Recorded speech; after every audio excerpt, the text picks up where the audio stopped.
Nelson Jordan. I'm Chris Nelson.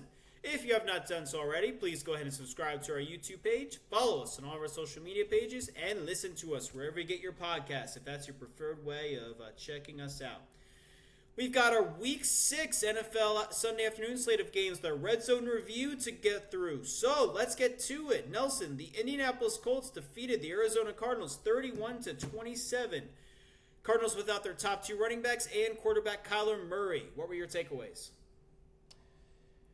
This was an interesting game. The first part of the game, slow. I believe both teams were definitely trying to figure each other out in their defenses. I think the defenses came out to play somewhat in the first half, but then we saw a litany of haymakers being thrown in the second half, which was absolutely insane, especially with the run that the Cardinals had. I thought, again, as always, I thought Daniel Jones, I thought he was a great game manager. He did have one bad interception, but he was able to contribute with 2 touchdowns and through the air and 1 rushing touchdown as well. I mean, listen, if he keeps at this rate, I mean, hey, he might be keeping that job in Indy if he wants to. Jonathan Taylor, as always, he's my favorite candidate to be potentially offensive player of the year. I mean, 123 on the ground and 1 touchdown. I mean, the type of year that he's had is absolutely insane, and especially with his resurgence. I do have to give credit to Jacoby Brissett in this game. He started off slow. He was definitely off with throwing the ball to some of his receivers. But then in the second half, and this is what we've always been accustomed to seeing with Jacoby, once he figures you out, you sit in that zone, he will dice you up. And that's exactly what he did in the second half. He threw a lot of great balls, a few to Zay Jones. There was a couple of great throws that he also had to his stalwart tight end as well. I thought Trey McBride had a great game, 8 for 72 and 1 touchdown. Did you think that final throw by Brissett on that final play, did you think that was PI? Yes. By any chance? Yes. Yeah, I thought so too. Because McBride I think they got robbed hot. of one there. Yeah. Yeah. So, Arizona, I mean, this is typical of their whole entire season, unfortunately. They seem to be in these games, but they always seem to find a way to lose eventually, and close.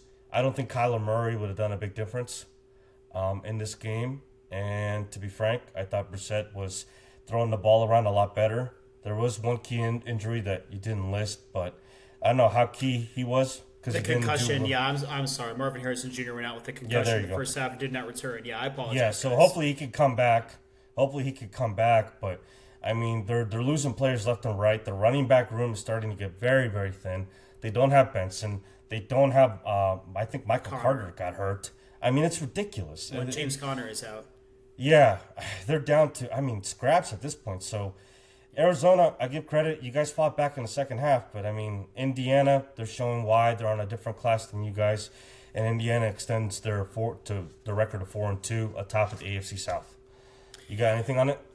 You said a lot there, so I'm going to make it brief. I think this was the quarterback matchup that no one wanted to see. I wasn't overly impressed with either of them. I thought the receivers for both sides were very good. I can only imagine what the Cardinals would have done if they had been healthy on offense. I think they would have won the game, and I think that shows they might be a better team than the Colts.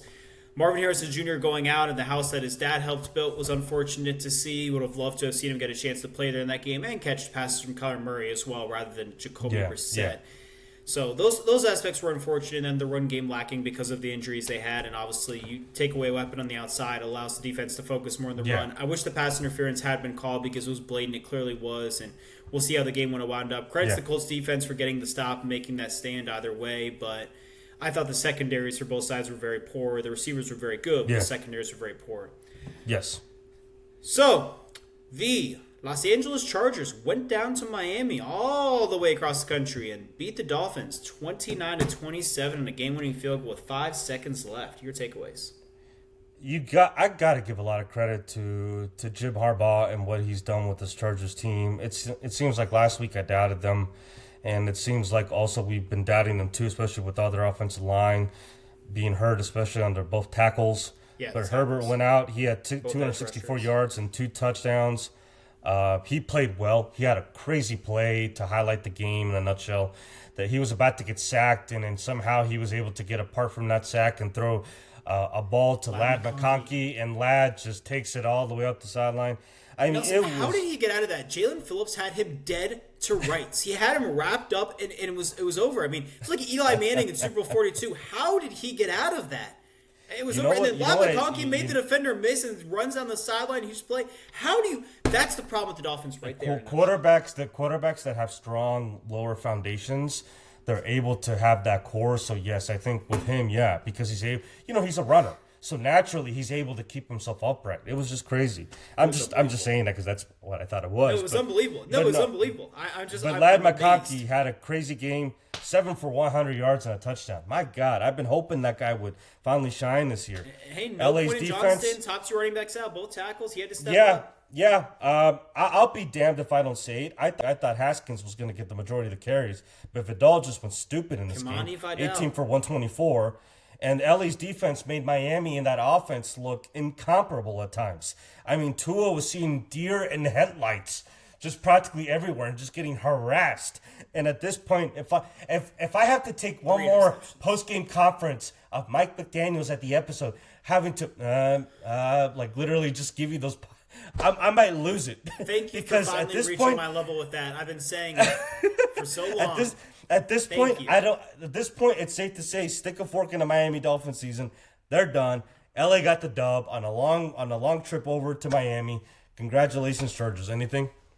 I mean, 3 interceptions from Tua Tagovailoa is brutal. The post-game comments, brutal. Mike McDaniel's not really seeming to know what's going on with that. His post-game comments, brutal. He's out of touch, Mike McDaniel, I was having him own his comments, but I mean, they're without Tyreek Hill, of course, just rough. Both edge rushers out for the Chargers as well. So for them, with all the guys out, to find a way to go on the road and win this game, and I guess they feel like their palm trees are greener than the ones down in Miami. Hey, that's a good one.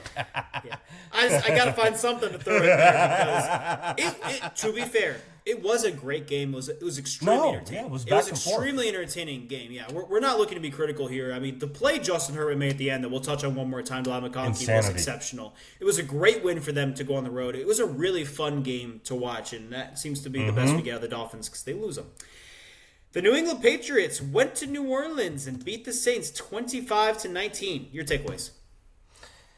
Drake May. I got nothing but so much praise for this guy. He really is putting his stamp on the AFC as I'm the new kid on the block. To go into the Superdome, or once Superdome, 18 for 26, 303 touchdowns. Huh? Isn't it still I always thought it was a Superdome because the Mercedes-Benz Superdome. There is something else. It was originally, and I think now it's the Caesar Superdome. It just changed no more Mercedes-Benz. Yeah. Okay. That's all. Well, I'm corrected. Well, 18 for 26, 3 touchdowns, 261 through the air. This was the Drake May show. I mean, he had a beautiful ball to Keyshawn Booty. Hey, I mean, Booty got his booty because he went straight to the touchdown and cashed that in. Another LSU product, and he had a big game. 5 for 93, 2 touchdowns. Demario Douglas 3 for 71, and 1 touchdown on a big 45-yard pass play, I believe. Touchdown. Listen, that was the majority of this game was the New England Patriots. They should have put this game away earlier than expected. They had a couple of hiccups. They could not run the ball. But the Saints, if there was any positive to say about the Saints in this game, you kind of hung around. I get it. But there wasn't any wow that came out of this game because your offense really couldn't do much. And I didn't really see anything explosive. And your defense just kind of held around. But either way, long story short, New England went in. They went to the Big Easy. They're now 4-2. And reluctantly, if the Buffalo Bills lose to Atlanta on Monday night, New England might be sitting at the top of first place through 6 weeks. Holy smokes. I did not see that coming, if that happens. Yeah, I would have liked to have seen the Patriots went out and had a game plan where, and you're right, they struggled to run the ball. Both teams did. Both teams struggled to run the football. Massively. So the Patriots, with the Saints loading up the box to stop the run, took shots down the field to these receivers. Yeah. On the other side of things, with Christian Gonzalez and company in that secondary for New England, they prevented the Saints from being able to do that outside of the deep shot to Chris Olave early on, who had a very good game. I would have liked, though, to see Kellen Moore call more plays, have Spencer Rattler throw the ball down the field more. I thought it was too much dink and dunk compared to the Patriots. It wasn't dink and dunk on a surface level, just compared to what Drake May was doing, where Drake May was launching it down the field to these guys, as you noted. I would have liked to see him do a bit more of that, not just a Chris Olave, but Rashid Shaheed, he's a guy who is speed and can get down the field, so I would have liked to see him more of the shots in that regard. And so that was my one thing I took away from this game with the Saints. But, hey, you know what? You go on the road in a tough environment, and you get the win. So credit to the Patriots. They held them under 20 points. I thought it was an impressive performance and a good win for them. That was awesome. And Drake May. The Pittsburgh Steelers beat the Cleveland Browns 23-9. Your takeaways? Audience, if you haven't noticed already, he loves some Drake May because he's a UNC product. But I digress. Cleveland and Pittsburgh, as you stated. This was just Pittsburgh all day, black and gold country. Listen, they're sitting now in first place in AFC North after this game.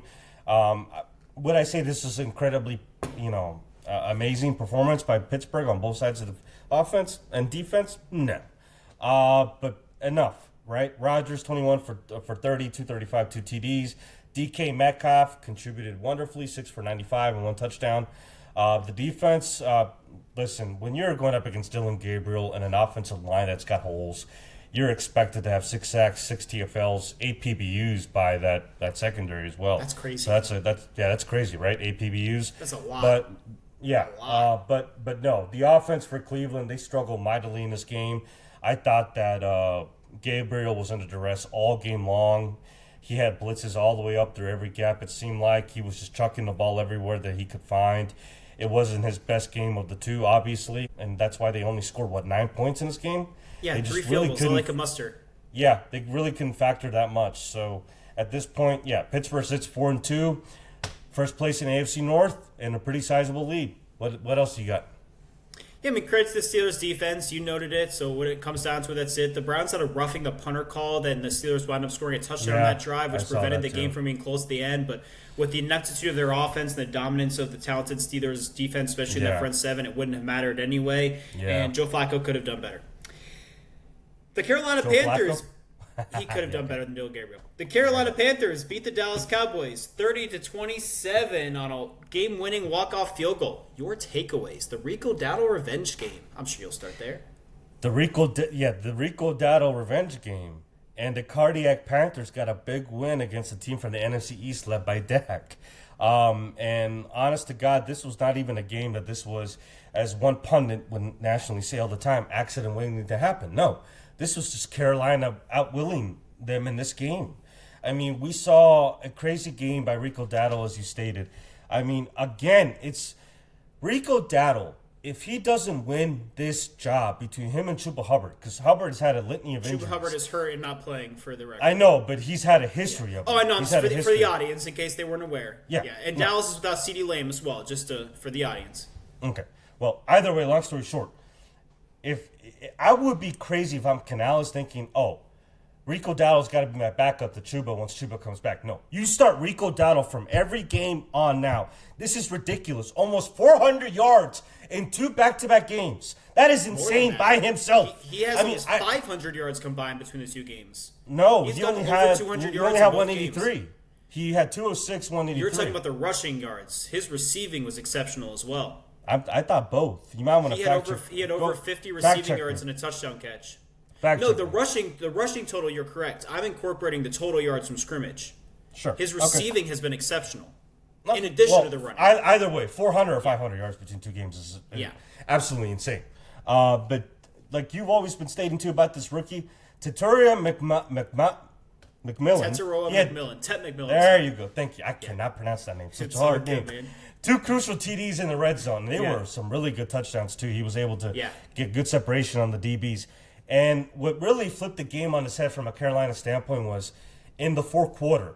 We saw what Dak and the offense did, and I'll talk about that in just a second here. But what they were able to do, not only stifle the run from the get-go, which that impresses me about Carolina. They're a good rush defense. They were able to really slow down the Cowboys' offense in the final quarter. And, they could not move the ball. There was 3 and outs. Dak was having trouble. And that's what flipped the game on its head because Bryce Young was able to go down ultimately, as you stated, get that last game winning field goal at the gun to win it essentially.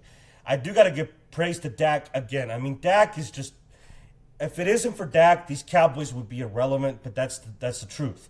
25 for 34, 261 yards, 3 TDs.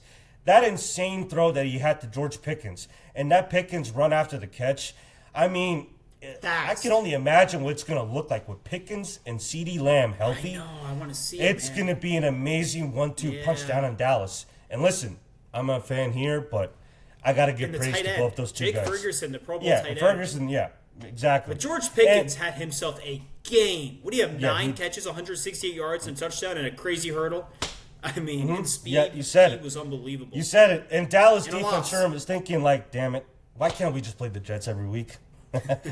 And that's about it for me. But yeah, Carolina 3-3. That was your team that you picked before the season started. You might be onto something with Carolina this year. Just to be better than what they were, which isn't a high bar. But yeah, I feel like they were going to trend in the right direction. So I still feel good about that. But speaking of Tyrell McMillan, there was a play in the first half on a slant when Bryce Young threw the ball. I think it was in the first quarter. Bryce Young threw the ball behind him, and it was tipped off his hands. He dropped it and intercepted, and led to a Cowboys touchdown. If that doesn't happen, this game doesn't come down to a walk-off field goal for the Panthers in all likelihood. They were the better team, and I get CeeDee Lamb is out, but they were the better team. They got it done. The Cowboys' defense was atrocious, but credit to the Panthers' offense for how good they were. And hey, man, Rico Dowdle made his point. I mean, you're talking about they basically swapped running backs. He goes there. Miles Sanders goes to Dallas. They both to be the backup running back. They both have new starters, even though I know Chuba Hubbard has been there and started some games. But, hey, man. Can I ask you a question? In all seriousness? Yeah, of course.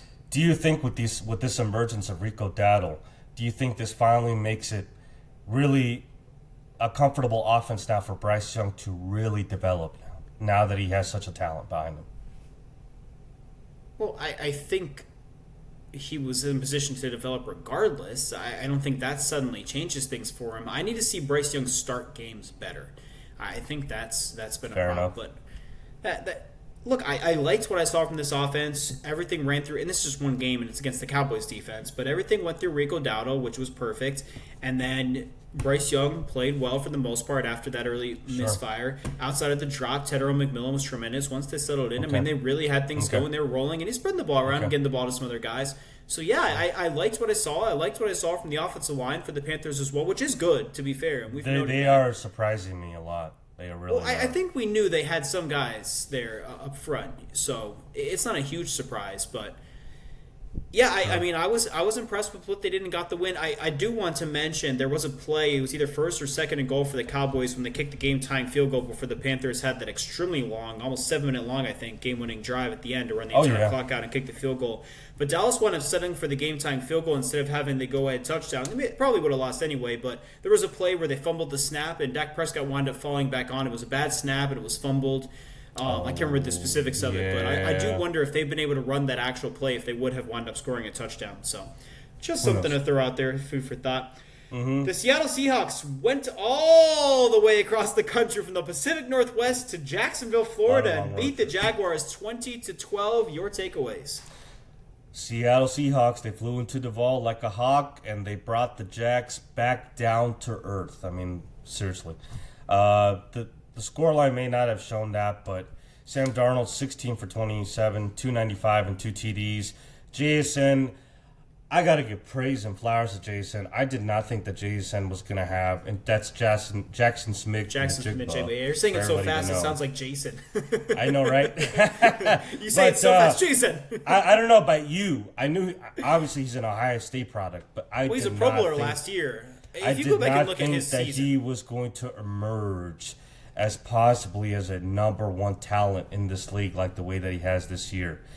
8 for 162 and 1 touchdown. Okay. And that deep catch that he had, literally catching it on the run. I think it was like a 70-yard pass or something from Darnold. I don't recall. I thought the throw was every bit as impressive as the catch. Yeah, perfect pass, absolutely. Catch. I lost it watching them play live. They're incredible, man, those two. They are. They seriously are. Yeah. He looks like Jackson Smith-Njigba looks like he did in that Rose Bowl a few years ago when he had that all-time performance. I know, right? I mean, he's just impressing. Honest to God, he's really is. The Seahawks defense, they impressed a lot once again. They had a bad week last week against the Bucs, but they come out this week and they slapped the Jacksonville Jaguars in the mouth.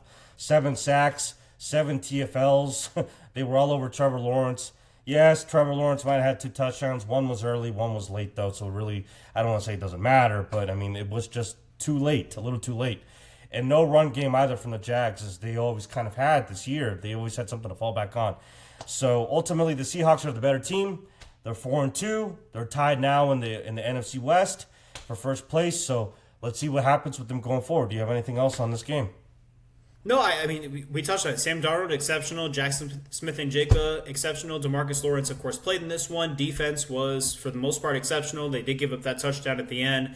And, I mean, the final score was close, but this was an impressive Seattle win. They were the better team. Jacksonville did hang in there, but they were the better team. Yeah.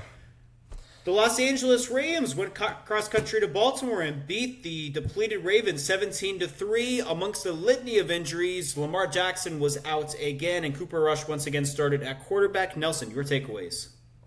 There was only 2 plays that came out of this game. It's obviously 17-3 for a reason. You had the Higbee touchdown. You had the Kyron Williams touchdown run. But besides this was a slop fest of a game. Cooper Rush, I mean, he just looks a complete opposite of himself from when he came from Dallas. And Dallas, maybe he's a product of the system, but he's nowhere near the quarterback that we saw back then to where he is now. Completely opposite. I mean, this is just, I don't say embarrassing for Baltimore, but at this point, maybe I'll give them a little more leniency that they're just so hurt.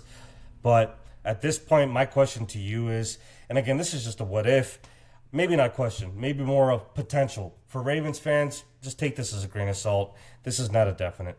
You guys are 1-5, yes, but do I think that you guys will recover back and make a litany run?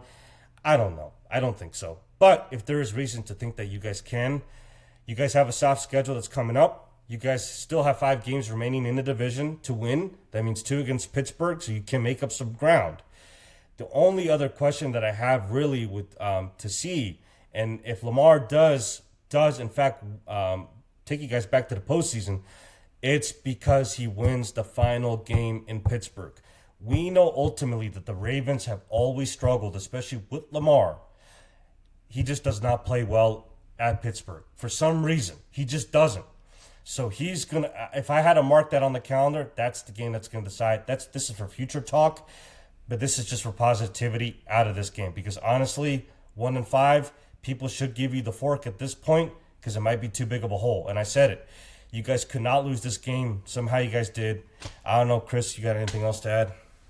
The Ravens are just too depleted by injuries. Cooper Rush isn't cutting at quarterback against a good team like the Rams. They just didn't have much of a chance. It was sloppy and wasn't overly impressive by either side. The Rams easily could have had another touchdown. Do have to give credit to the Rams for the goal line stand at the end of the first half for sure. I mean, that defense was tremendous, but obviously when you have the injuries to Lamar Jackson, Patrick Ricard, and I think some others as well at this point. So I think Ronnie Stanley got hurt. You forgot to add Puka Nacua left the game also as well, and right now he's getting MRI. Oh, really? So Puka Nacua left the game. I did want to touch on that, but it's just he left the game in the second quarter with an ankle injury. He returned in the second half, but he is being evaluated, as you mentioned. He is getting an MRI, so we'll see what his status is for next week. I hope to God he does come back. Yeah, I would expect this isn't a serious injury because he did come back in the game. So I would suspect it's not a serious injury. He could still miss the game next week. He could miss games. Okay. But yeah. So we'll see what happens there. Mm-hmm. The Las Vegas Raiders beat the Tennessee Titans 20-10. Your takeaways? This is just Las Vegas all over.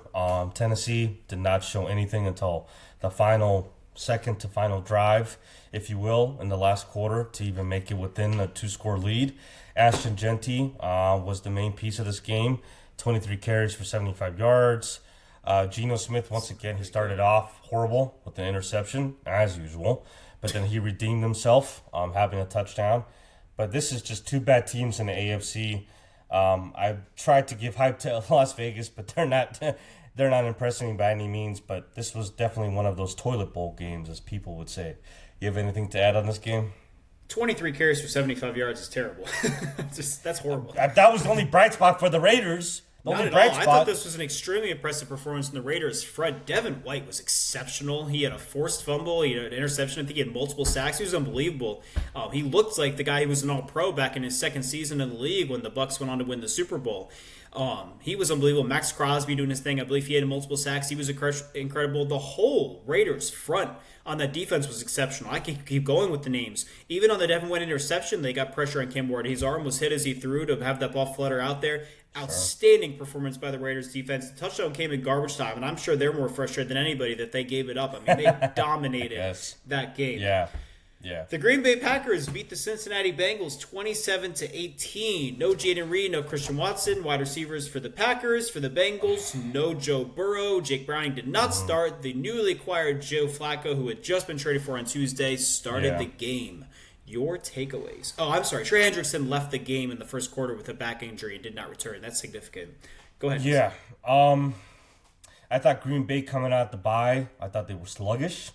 I thought that they were going to stomp all over Cincinnati, to be quite frank, especially against that defense. But that wasn't the case. We had a bad interception by Jordan Love in this game.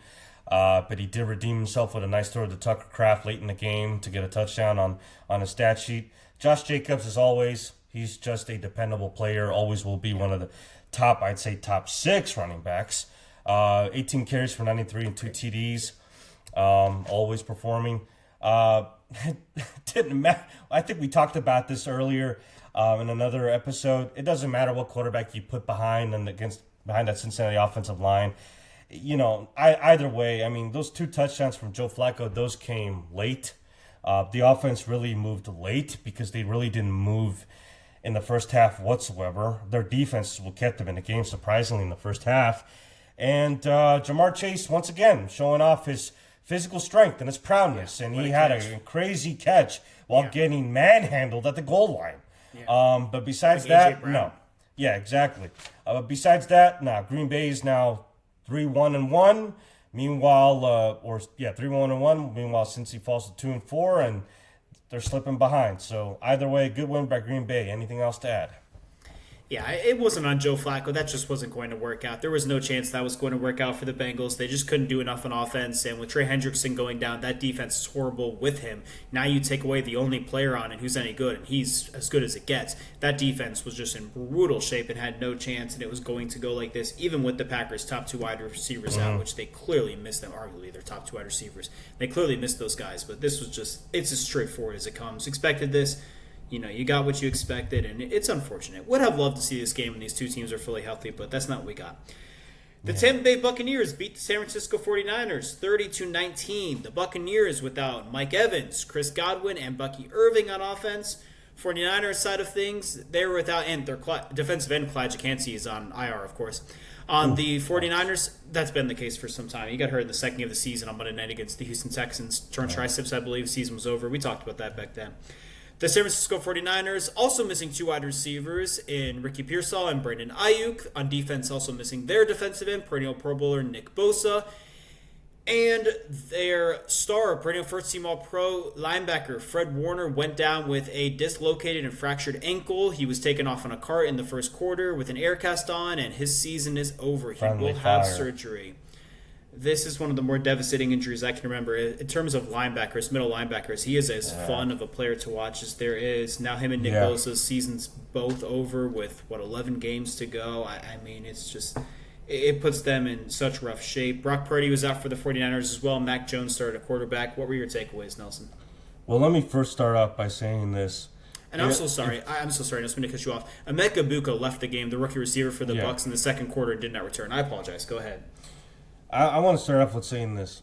49ers fans, if your season somehow flips its head because of this game and that injury to Fred Warner, I mean, you guys definitely would have gotten a run if you guys had everybody healthy, it appears. And Kyle Shanahan should be praised because, I mean, to lose so many players up until this standpoint and to still have a winning record by week 6 with all the players, as Chris has stated, to injury, it's phenomenal. But either way, at this point now, I can officially say the 49ers, they are bleeding. Their defense is now exposed big time when you don't have 2 cornerstone pieces in Nick Bosa, Fred Warner in that front 7, and now you're exposing your secondary even more. I mean, it's just crazy. Baker Mayfield, I'm transitioning to Baker for this reason. He doesn't have, as you stated, Evans. He lost Godwin, and Godwin was hurt. He wasn't in the game. And Mekabuka got hurt, but yet he was slinging the ball around like it was 7-on-7, exposing your secondary left and right. I mean, Tez Johnson had a crazy catch. One of the plays of the year. Two plays earlier, the play Baker Mayfield made was one of the plays of the year to break 4 tackles and get a first down on 3rd and 15. And then they lose a yard on first down again, and he hits. And then he hits Tez Johnson for the touchdown. Thank you for bringing that up. But yes, Baker Tez Mayfield, Johnson. Man, that was amazing.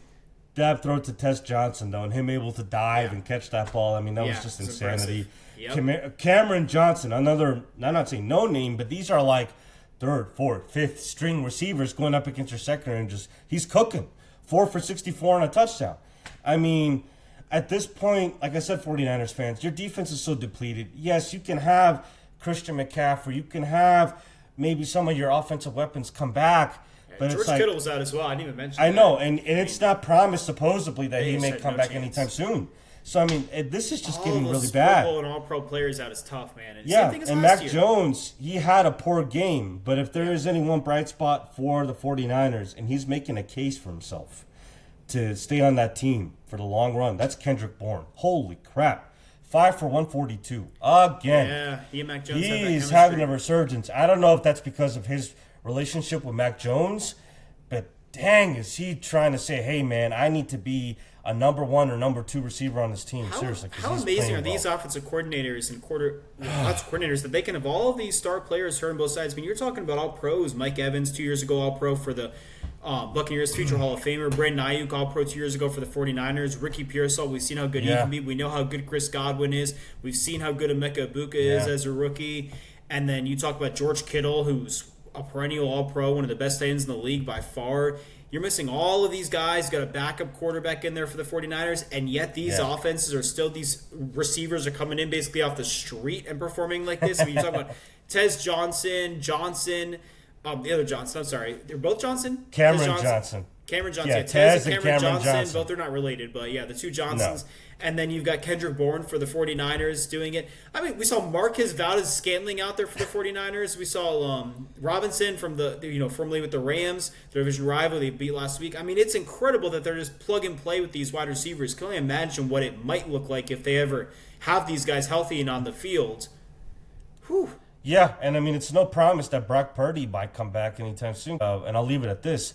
When you have a turf toe injury, I mean, if I'm Kyle Shanahan, I don't want to expose him and then ultimately have a broken toe like Joe Burrow. I need to keep him as healthy as possible. So, I mean, it's just, I don't know how many more injuries 49ers can take. I just don't know. Same thing happened to him last year. I just don't get it. We're seeing the same thing with the Ravens. I mean, at this point in time, you might need to sit there and go, do we need to fire our training staff? That's my stuff. But you're not wrong. You're not wrong. For Nelson Jordan, I'm Chris Nelson. This has been the First and Final Word.